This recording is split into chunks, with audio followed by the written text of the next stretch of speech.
With that of evolution, although it originated from biology and describes how a group of organisms managed to change over time based upon the environmental pressures they faced, the same concept of change over time can be applied to that of non-biological concepts such as society as a whole, or to that of a particular game. So with that said, even the word and concept of evolution has evolved over time, showing that evolution is an important paradigm to both science and society, even if some people vigorously fight against this idea. This can be seen with how modern-day chess went through multiple iterations before reaching its modern form.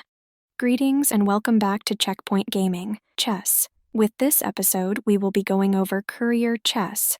With Courier chess, it was a popular version of chess within Europe, especially that of Germany, between that of the 12th and 18th centuries, and was played alongside that of other versions of game, such as Shatranj, and has persisted well into the modern day. The novelty of this version of the game has to do with the piece that is known as the Courier, which acted much like that of the bishop in modern chess.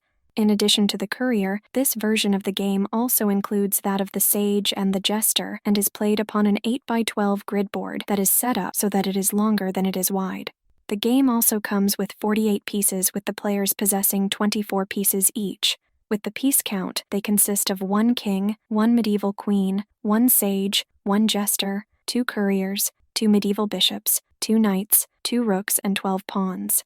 With the pieces for this given game, they can be divided into 2 categories, those that are familiar to modern players of chess, at least as of the writing of this episode, and those that are unique to this version of the game. First, let's take a look at the pieces that are familiar and found in modern chess. With the king, it moves 1 square in any direction the player wishes.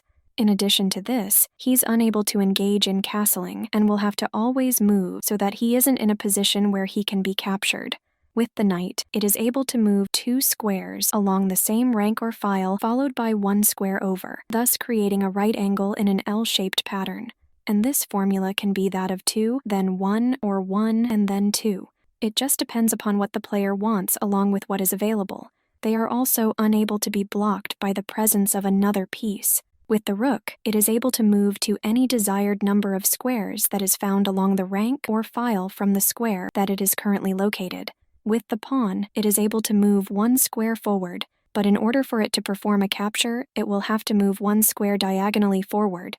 But unlike that of the pawn found in chess, this pawn isn't able to move 2 squares forward as part of its first move, and when it reaches that of the square of promotion, it is only able to be promoted to that of a queen. With that taken care of, let's take a look at the unique pieces. With the Courier, which the game gets its name, it can move any desired number of squares that is found along the diagonal from the square that it is currently located and is unable to jump over any of the other pieces. With the medieval bishop, which is not to be confused with the Courier, it moves exactly 2 squares diagonally and is able to jump over a piece that is found standing in its way. With the medieval queen, it is only able to move 1 square diagonally. With that of the sage, it moves just like that of the king, but it is able to be captured just like that of any other piece. And finally, we have the jester, which is able to move to any desired number of squares that is found along the rank or file from the square that it is currently located. With the initial positioning of each piece upon the board, it consists of the following. On the near row of each player, each rook is found upon the far square, the knights are on the adjacent squares, the medieval bishops are on the squares next to them, the couriers are on the square after that, the jester is found next on the queenside half of the board, while the sage is found in the kingside half of the board, and the king and medieval queen upon the center, 2 squares with the king found upon their respective color.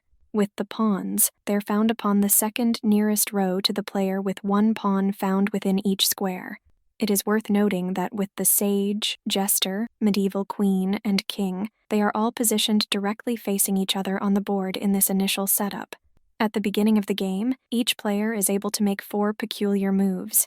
With the 3 pawns that are found in front of the 2 rooks and the medieval queen, they can move 2 squares forward, with the medieval queen also being able to move 2 squares forward so that it is positioned right behind the pawn that was initially found in front of it. From there, the player will alternate play with each subsequent move after these initial special moves being in accordance with that of their normal move. When engaging in capturing, it is done by moving a piece into a square that is occupied by an enemy piece. When performing a capture, all pieces do it as part of their normal movement, except for that of the pawns, which were addressed earlier. If a player's king becomes threatened with capture, then the opposing player is to say, check, with the player having to engage in an action so that their king is no longer threatened. But if this isn't possible, then their king is in checkmate and the game is over. Even if the king isn't found in immediate danger of being captured, if any move exists where it is able to be captured, then said player has lost the game. Sorry, Charlie. And if a pawn manages to reach the opposite side of the board, then it is to be immediately promoted to that of a medieval queen, which seems like a common theme with these predecessors of chess. Yes, that given pawn gets promoted, but to a relatively weak piece with no option given to the player on what piece they might actually wish to have the pawn get promoted to. And if it's determined that neither player has the means of winning the game, then it is deemed to be a draw. So, with that said, that is what you need to know about Courier chess. With that taken care of, we can start talking the rules of Zhangqi.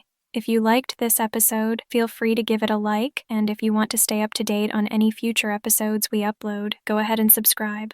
You can also support us on Patreon for as little as $1 a month at patreon.com/checkpointgaming.